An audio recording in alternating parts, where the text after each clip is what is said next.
People in the town used to say, "If you ever need help, go to Thomas." They didn't say it because he was rich. They didn't say it because he was powerful. They said it because Thomas never said no. And that habit slowly cost him everything. Thomas lived in a small, ordinary town where everyone knew everyone. He worked at a warehouse on the edge of the city, loading boxes from morning till night. The job was hard, the pay was average, and the future was uncertain, but Thomas never complained. He believed that as long as he was useful to others, life would take care of him. He had learned kindness early in life. His late father used to say, "If you can make someone's burden lighter, do it." Thomas took those words seriously, too seriously. If a neighbor needed help moving furniture, Thomas was there. If someone's car broke down at midnight, Thomas answered the call. If a friend needed money, Thomas reached into his own pocket. At first, people respected him. Later, they expected him. One evening, his close friend Robert knocked on his door. Robert looked nervous, his eyes tired. "Thomas," he said, "I'm short on rent this month. Just for a week. I swear I'll return it." Thomas hesitated. That money was meant for his own bills. But Robert was his friend.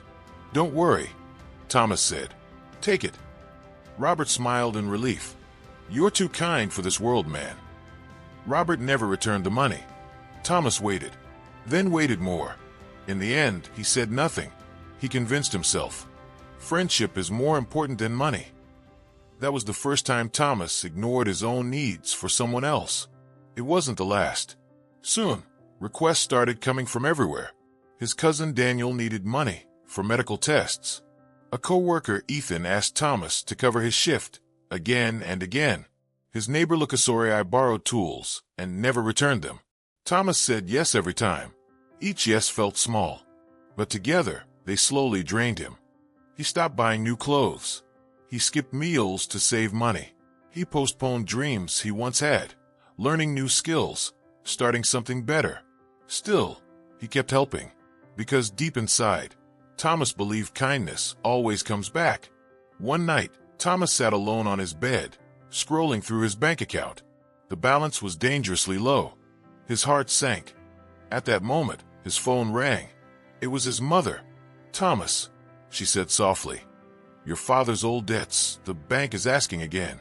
I don't know what to do." Thomas swallowed hard. "I'll handle it," he replied. After the call ended, Thomas stared at the wall for a long time. For the first time, his eyes filled with tears, not because of pain, but because of exhaustion.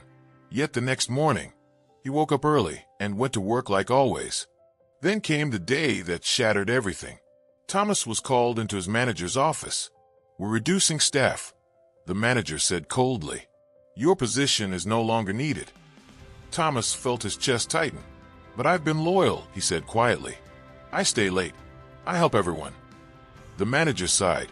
"I know, but this isn't personal." Just like that, Thomas lost his job. He walked out of the building in shock.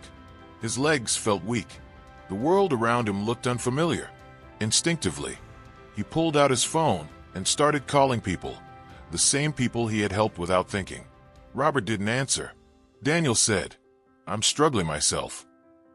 Ethan replied, "Sorry, man. Can't help right now." One by one, the calls ended. Thomas sat on a bench outside the warehouse, holding his phone with shaking hands. That's when the truth hit him harder than unemployment ever could. He had been there for everyone, but no one was there for him. Days turned into weeks. Thomas sold his watch, then his old laptop. Soon, even small comforts disappeared. Hunger became familiar. Pride slowly faded. He stood in lines he never thought he'd stand in. One evening, rain started pouring as he walked home. Instead of running for shelter, Thomas stood still and let the rain soak him. For the first time in his life, he asked himself a painful question. Was I kind, or was I just afraid to disappoint people? That question changed something inside him. One night, Thomas visited Mr. Harris, an old man who lived near the edge of town. Years ago, Mr. Harris had once told him something Thomas never understood. Kindness without limits turns into self-destruction. Now, sitting there broken and tired, Thomas finally understood. Mr. Harris looked at him and said, You gave from an empty cup, Thomas, and now you are empty. Those words cut deep, but they were true. Slowly, Thomas began to rebuild his life, not by becoming selfish, not by becoming cold, but by learning balance. He found small work, temporary jobs, honest work. He started protecting what little he earned. When people asked for help, he thought before answering. Sometimes he said yes. Many times, he said no. At first, saying no felt wrong. His chest tightened. Guilt followed. But then something unexpected happened. Life became lighter. The people who stayed respected his boundaries. The people who disappeared were never truly there. Years later, Thomas was no longer the man everyone used. He was still kind, but wiser. One afternoon, he ran into Robert. "Thomas," Robert said awkwardly, "I heard you're doing well now." Thomas smiled calmly. "I am." Robert hesitated. "I was wrong back then." Thomas nodded. "I know." And he walked away. Not angry, not bitter, just free. Life teaches us a hard truth. Being kind does not mean losing yourself. Helping others does not mean destroying your future. And saying no does not make you a bad person. Thomas learned this lesson the hard way. And the price he paid was almost everything. Remember this. Be kind, but never forget yourself.